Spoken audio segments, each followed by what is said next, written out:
How many of you have a vision for your lives? How many feel like you have a personal mission statement? A mission, a vision? Good, excellent. So I want you to be thinking about this if you don't, especially if you don't have one. If you don't have one, to be thinking about that mountaintop experience. You know, what it's going to be like when you're at those last moments in your life and you're looking over. You know, did you hold tight to your vision? Did you live your vision? Did you do what you came here to do? So what is your vision? I love that picture too. I'm not sure if you all can see it. It's got this long and winding road with all these twists and turns, and there's probably some forks in the road there too.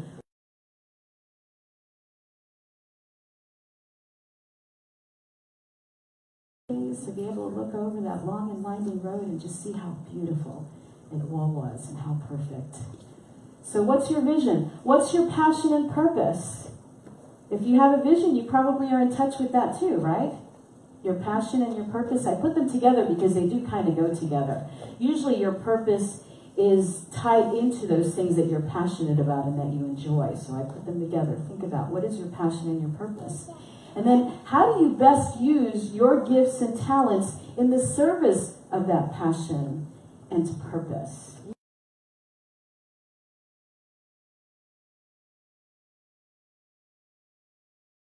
Into the pool. We're here to talk about the big things, the things that matter to us really in the depth of our soul and who we are. That's what we're about. It's not small talk here. It's about stuff that is really important and things that will impact and change your lives. We're talking about peace building, but practical peace building and social and emotional intelligence and learning. And that's what this month and last month has been about. And so I think it's really important for us to understand what motivates us and what motivates other people. That's a really important part of social and emotional intelligence. But before we do that, I want to lead us all in a guided meditation. And if you've been coming here for a little bit, you may have done this already. In fact, I did it last week as meditation before service started. Our regular guru there, Gail, was not available, and I pulled this book off the shelf and I said, I'm going to do this meditation.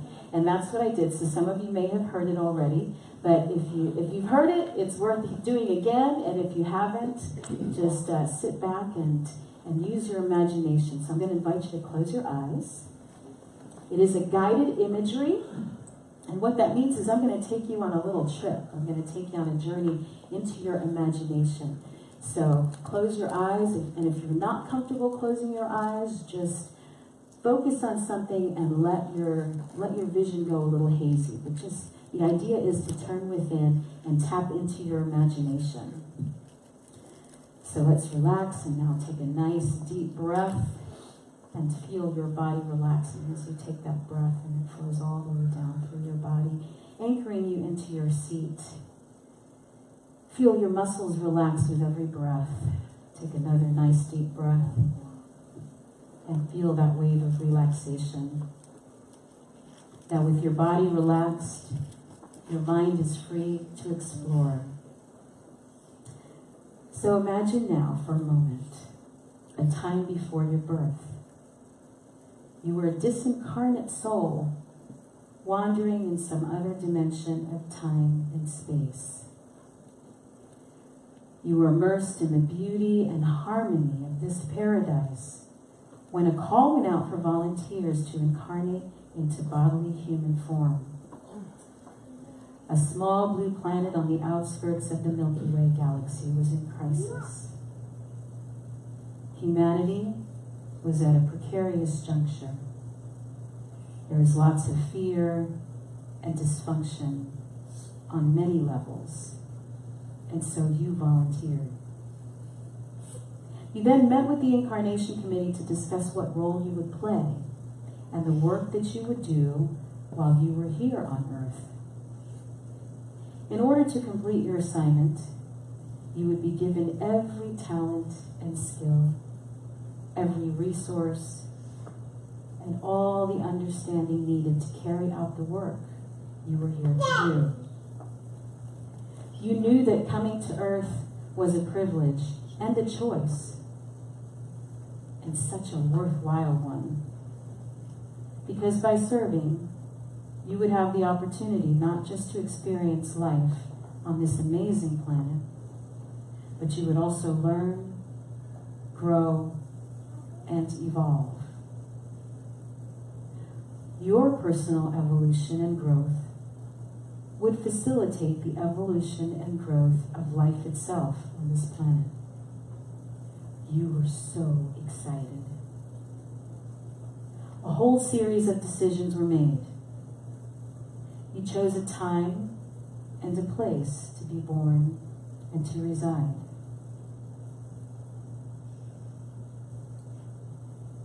You chose an ethnic and racial form that would allow you to best express yourself.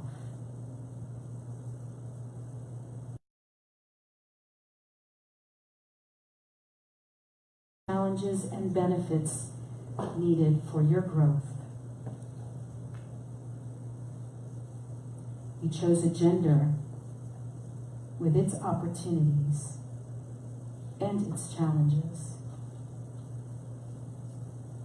You would choose a set of parents who would provide you with the difficulties and the strengths you could draw upon to prepare you for the service you came to perform.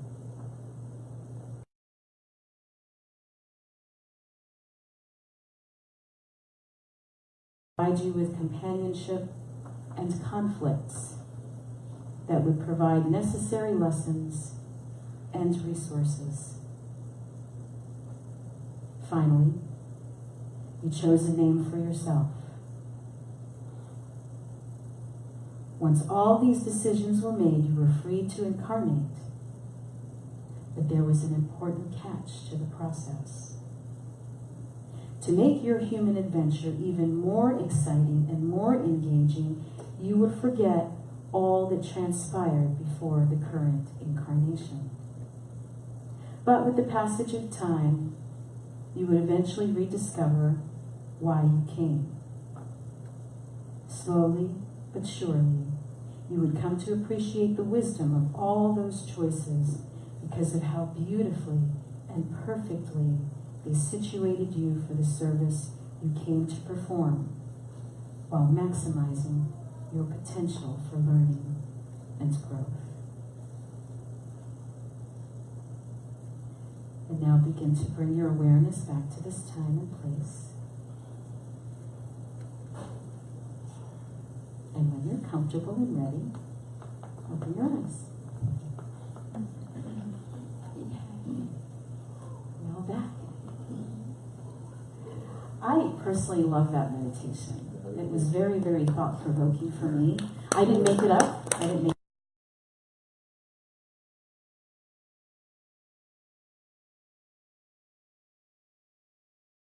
it is about embracing conflict and creating peace. Wonderful. The eye of the storm, the letter I, means the me in the center of the swirl of life. And it's all about how to bring yourself continually back to that place of centeredness. Now, I've done this meditation a lot of different places, and every once in a while, somebody gets really, really triggered. It's like, there is no way I would have chosen those parents. Do you think I really would have chosen to be African American or gay or Muslim? I certainly didn't choose that. I don't think anybody else chose, and they get really upset about it. Fill in the blank. Fill in the blank. You know, there's so many groups now that are targets of things, and I had somebody get, really tears, like very upset. How could you think that someone would choose that? You know, to which I say, it's an imaginary scenario. I'm not saying this is how it is, okay? I'm just saying, try it on and think about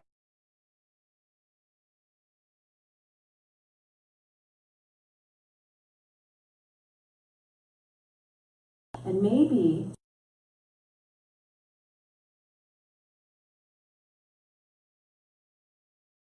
you're still wondering. Maybe you're still wondering. Right? But the idea that the dots will connect in the future at some point.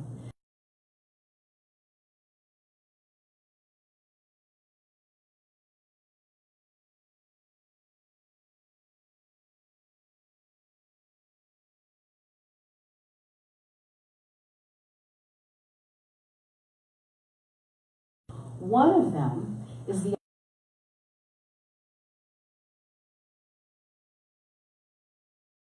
for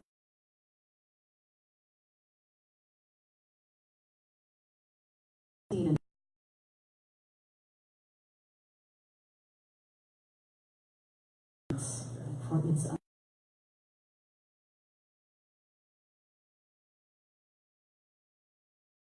thing it needs. And with the right nurturing and with the right nutrients and the right environment, it can grow and it can go on to create countless others of itself. The seed already has everything it needs. You did not bring yourself here. You did not create yourself. You are just like that seed. Seed in the mind of God. You were created with everything you already need. All of the resources are here, always have been. You are worthy simply because you were born. Right? Many of us have been told other things. That we came here as less than perfect, that we need something outside of us, that we need to behave in these certain ways and do these certain things and believe this certain dogma to be good enough, right? To be worthy. And I'm here to tell you that that's nonsense. That you already have, just like that seed, everything you need. And the fact that you are breathing, that there is life in you, means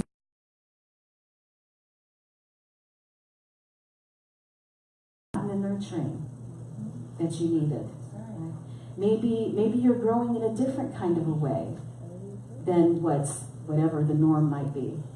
I love to walk out in the trees, and I see trees in all different kinds of shapes and sizes and configurations, and you think, wow, how did that happen? There's a tree at Silver Springs that is growing out, and then it dips down, it goes like this, dips down into the water, and it does a curve.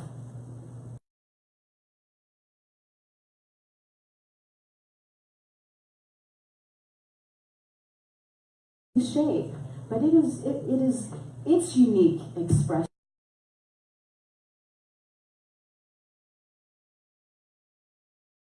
You are worthy just for the fact that there is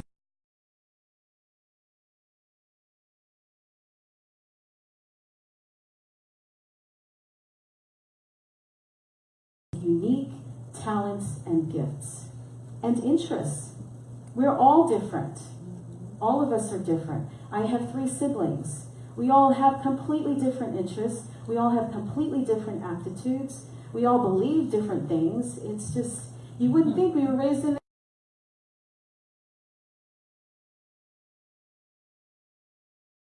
every one of your kids is different. They all came from the same parents maybe, but they're all very different. And you are utterly unique. You are here to express something that no one else can express in the way that you can.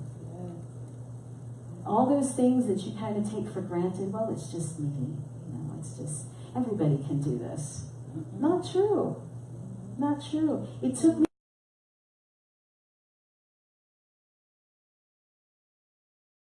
I had no idea, what is my gift? I mean, I know I was passionate about a lot of things.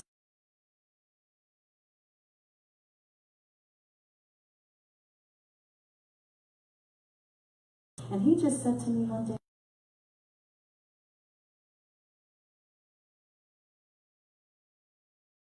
communicator. I was writing for a living at the time, that was communication, and now here I am. Now it seems like a given. It seems like, but at that time, I didn't know. I couldn't recognize my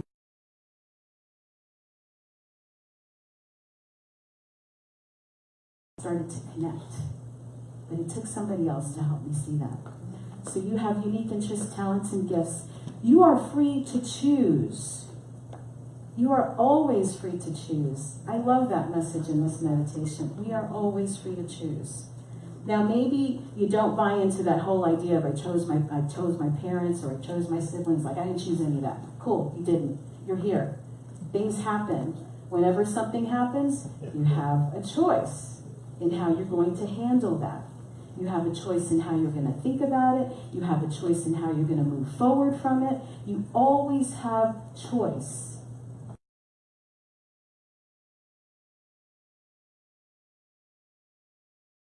Always.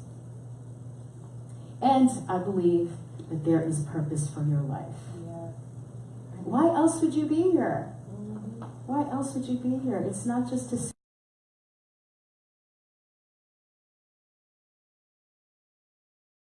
I don't know, people have crazy ideas about why we're here, or maybe that it's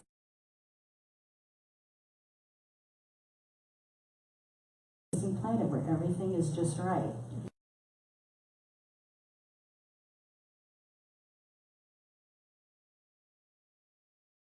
There's no water, but we are here in this place.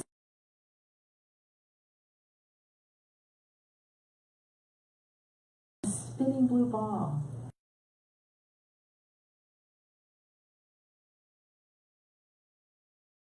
The reason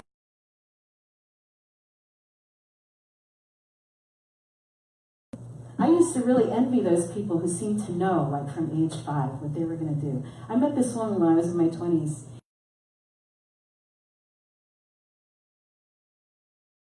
Wanted to have what she was going to do for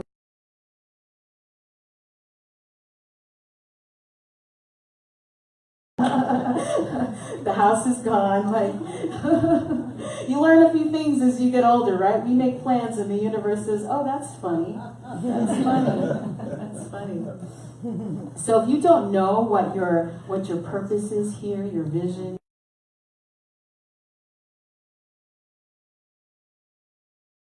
that clue is in this word called desire. Desire. It is the things that is calling you, that thing that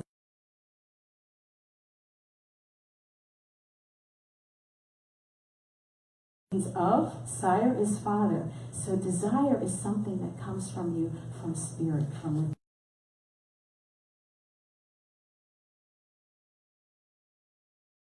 within. It is God in you desiring. Before you have an urge, there is a moving of spirit in you that is already prompting you in that direction. It's part of that seed, that you came here as this seed with all of these desires and these talents and these gifts and this purpose that you're here to express. And you don't have a say about it. You really, well, you do, as far as, are you going to pursue it? Are you going to dampen it? Are you going to do things to nurture it? That's the part that's up to you. But the fact that it is already within you was not your choice. You came here with all of that stuff, and now it's for you to express it. Rumi said it this way: what you seek is seeking you. What you seek is seeking you. Get in touch with that feeling of what it is, that desire, what is that deep longing and want that you have, that's just yours and nobody else's. No one else has a say about it. Now the thing with desire is that it can be kind of a double-edged sword. How many of you remember this? I've shown this several times here already. This is it's a scale of consciousness, and it comes from a book called Power versus Force by David Hawkins. And the idea is that our emotions vibrate at there's certain frequencies. Like all of life is vibration. And the lowest frequency, the worst thing that we feel as human beings, is shame. That's the thing that's all the way at the bottom. And then it moves up logarithmically from there. So you've got shame, and from shame you move up to guilt. Wouldn't feel like that's moving up, but it actually is. Then you can move into apathy, grief, fear.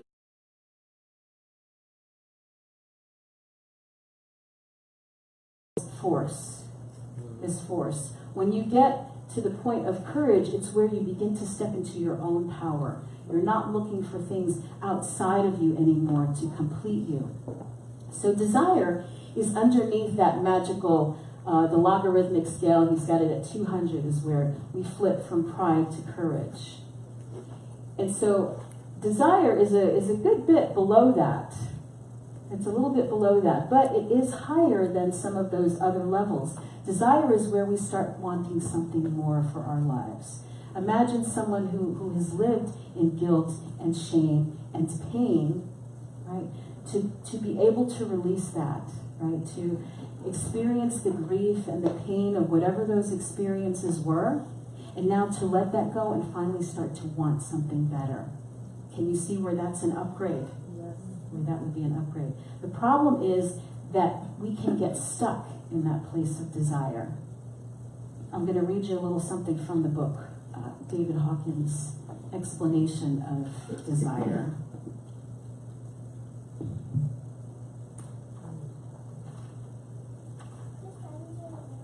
So desire motivates vast areas of human activity, including the economy.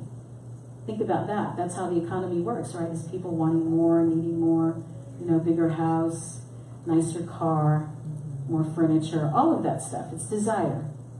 So desire motivates vast areas of human activity. It moves us to expend great efforts to achieve our goals and to obtain rewards. The desire for money, prestige, or power runs the lives of many of those who have risen above fear as their predominant life motif. Now, people tend to, over their lifetime, be in one of those stages. When you get on a spiritual path, you see yourself moving through those phases, but some people never do. Some people come in, and there are nations that vibrate at certain levels. There are communities, families, we vibrate at a certain place. And what he says in here is that it's very, not unlikely, but difficult even for people to move even 5 points up and down that scale. That most of us stay where we came in.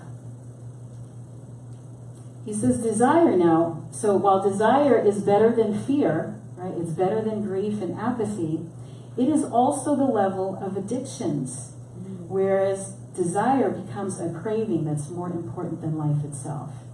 Now, some of us know that experience, right, of addiction, whether it's to substances or it's to people, to attention. He says people get addicted to the desire for attention.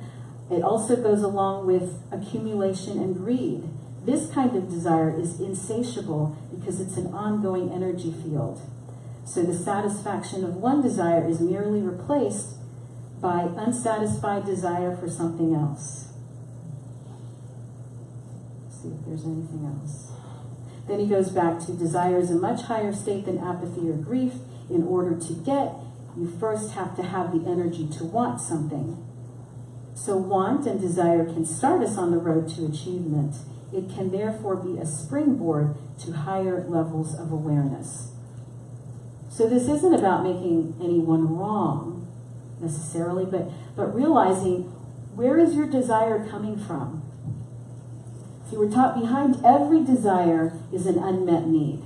Think about that. Behind every desire is something that you're wanting to manifest, to experience, to have. And that's not necessarily a bad thing, because if your desire is coming from that need for expansion and growth and evolution, that's a beautiful thing. But if your desire is coming from a place of lack and limitation, or somehow feeling like you're just not enough, then that is going to keep you vibrating in that lower frequency. Think about a relationship maybe. You've considered going out with somebody or even marrying somebody. Why? What's the why there? Is it because you feel like you're not enough? Because you need somebody to complete you? Is it because you want the money, the prestige, the status, somebody to take care of your kids? I don't know, right? But that kind of thinking is coming from a place of lack, right? Is I'm not enough, my situation is not enough, I need to be with somebody who's going to complete me, is going to fix me. Versus being in a relationship or wanting to be in that marriage because it's about love, and it's about connection, and it's about being the best you that you can be and bringing out the best in another person. That's a very different motivation, isn't it? And that's what makes the difference. That's what makes the difference. So question yourself. And we bring back Maslow. I know some of you are tired of seeing Maslow's hierarchy of needs. It's good stuff, right? Yeah. Okay, so how many of you are familiar with Maslow? Raise your hands if you know Maslow. I don't want to go through too much explanation.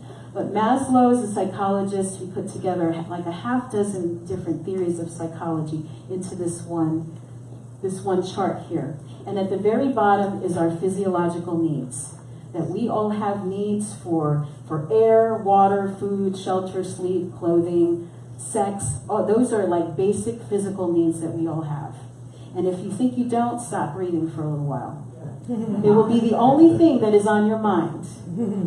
Right? Or if you have to go to the bathroom and I'm in the middle of a talk and you'll say, how long is this going to take? Are you even hearing anything else I'm saying? The room is too cold. I mean, your mind goes to these different things because that's bottom line stuff that we need taken care of. We all have physiological needs. We all have needs for safety. So maybe so we need shelter, but shelter isn't living in a box or living under a bridge. Right? That takes us to the level of security. You want to know you have a job, you want to have health insurance, you want to know that you are secure. So we've got personal security, employment, resources, health, property. Those are important things for us as human beings. Then we have friendship, intimacy, family, feeling connected to something, love and belonging. I really didn't mean it was cold in here, but it is? Okay. So, need for love and belonging. We all have that. We all have esteem needs. We want to feel respected. We want to be recognized for who we are. We want to have that freedom, that feel like we have some autonomy and say over our lives. Then at the top of the scale, we've got self-actualization, which is where you come to be all you can be. But then, before Maslow passed away, before he made his transition, he said that's not the end. There is another place beyond that. And he called that self-transcendence. And that is where we go beyond the needs of our ego and our small self and think, what do I have to give? How can I give back? How can I be part of something bigger? And that's where things shift. We go back here, right? In those bottom rungs there, it's all about me. What can I get? It's very self-centered, self-focused. When you start moving up into the other areas, especially love and joy and peace, it's not just about you anymore. We're vibrating at a different level, and it changes everything. See, those levels, esteem, love, belonging, safety, physiological, if that becomes your end game, if it's just all about having the respect of others, of having that recognition, it is never going to be enough. You will stay swirling in that place of desire. That's when you need to move up to the next area. How can I give my gifts? What can I share with others? How can I be part of something bigger? How can I be connected to something greater than I am? I love this quote. Many people spend their whole lives climbing the ladder of success only to find that once they reach the top, the ladder is leaning against the wrong wall. Yes. Right?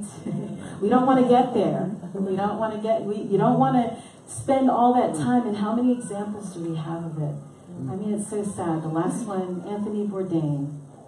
You know Tony Bourdain. He's a celebrity chef, just a beautiful soul, and traveled the world. And you look at that man, and I thought, he had the life. Now, if I could pick exactly what I want to travel and eat and meet all these cool people, and it's on someone else's dime, right? He's talented, he's good looking, and then he took his own life.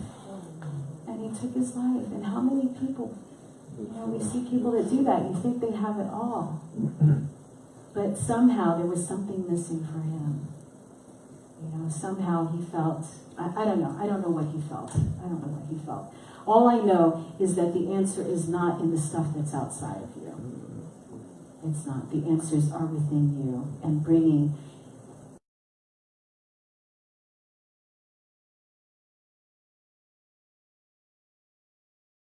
book. This is the one I'm focusing on now. We did social intelligence last month.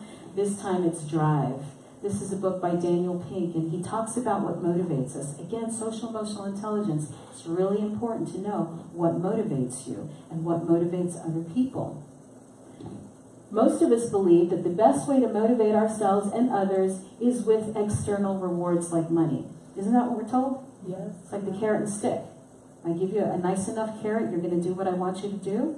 And if you don't, maybe we'll take the stick out and stop you from doing the stuff that I don't want you to do. That's how we think we motivate people. That's how a lot of business runs. He's saying this isn't true. And this book actually is written for people in the business world. So most of us believe the best way to motivate ourselves and others is with external rewards like money. That's a mistake, says Pink. The secret to performance and satisfaction at work, at school, and at home is the deeply human need to direct our own lives, to learn and create new things and do better by ourselves and our world. Yes. Right? Meaning we leave things better than we found them. That's what we're about here, is leaving things better than we found them. Growing to our greatest potential. I have someone in my life right now that is making his transition, my Uncle Tom. He's 80 years old, and he's at that now, looking that mountaintop experience, looking over his life. He's got kidney failure, and so he knows, I mean, it's just a matter of time. He's on hospice. And let me show you, that's Tom. Up in the corner on the left there, my family, my dad's side of the family, grandma had 15 kids altogether. 13 of them grew to adulthood. Tom is, I think, number 5, and right now he's the oldest of the brothers. It's my dad and his twin sister on the bottom there. That's Tom when he was a young man. Handsome, huh? So those Latin genes. That is my uncle with my grandmother.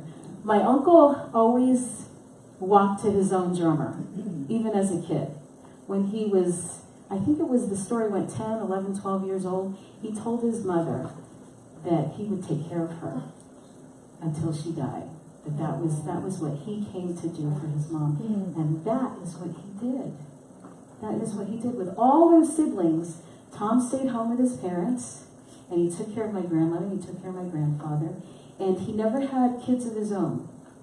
But imagine, with all of those brothers and sisters, there were lots of siblings, lots of kids in that family, so I have, last count of cousins that I know of, because there may be more, is 67 first cousins. Oh, wow. And so Tom could be the father figure for those whose fathers weren't in the picture, and he loved all of us, and it was just a beautiful thing. So he ended up getting married at age 50.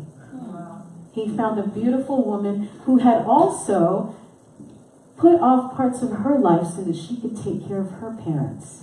Wow. They were a perfect match. A perfect match. So Tom did his own thing. So as I said, Tom is dying now of kidney failure. He's been offered dialysis multiple times, and he said no. He said no, it's not going to really buy me any more time. It's not going to buy me quality of life. It was not a popular decision in my family. That family there, it's somehow, I like to think we're a cross between the family and the Godfather and the family in my big fat Greek wedding, only in Puerto Rico. The food's different, the music's different, but the interaction.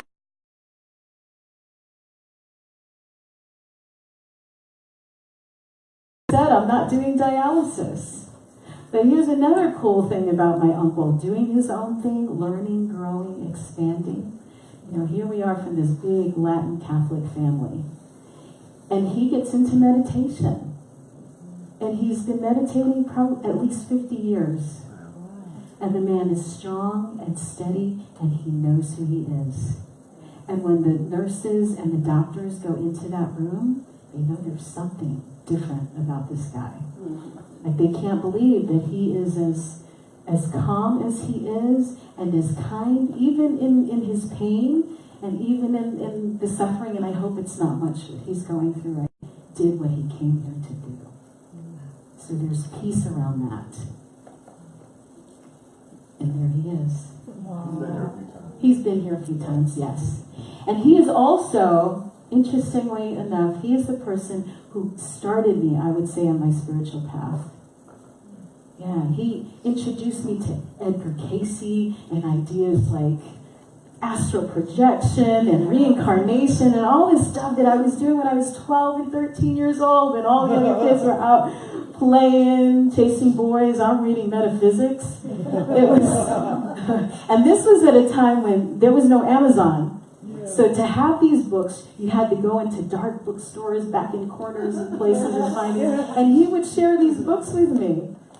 Always wanted him back, but he shared his books with me, and it opened up whole new worlds of understanding and possibility for me. Right? So he's, in my opinion, in my estimation, he's doing it right. You know, this is the way you want to go out. Right? Is your way. He's doing it his way, on his terms, and it doesn't matter how anybody else wants it to be, because it's not their business. And it's not their life. It's his. It's his. And I totally applaud that and appreciate that. So you experience your soul each time you sense yourself as more than a mind and body. When you see your life as meaningful, or you feel that you have gifts to give and you long to give them. Isn't that what we're all about? Right? Of that feeling, that soul feeling of knowing without a shadow of a doubt that you came here for some purpose and you're living it. And spiritual practice can get you there. Sacred service can get you there. Being with other people who are of that like mind can get you there. It's about experiencing your soul essence. And so I bring us back to our affirmation.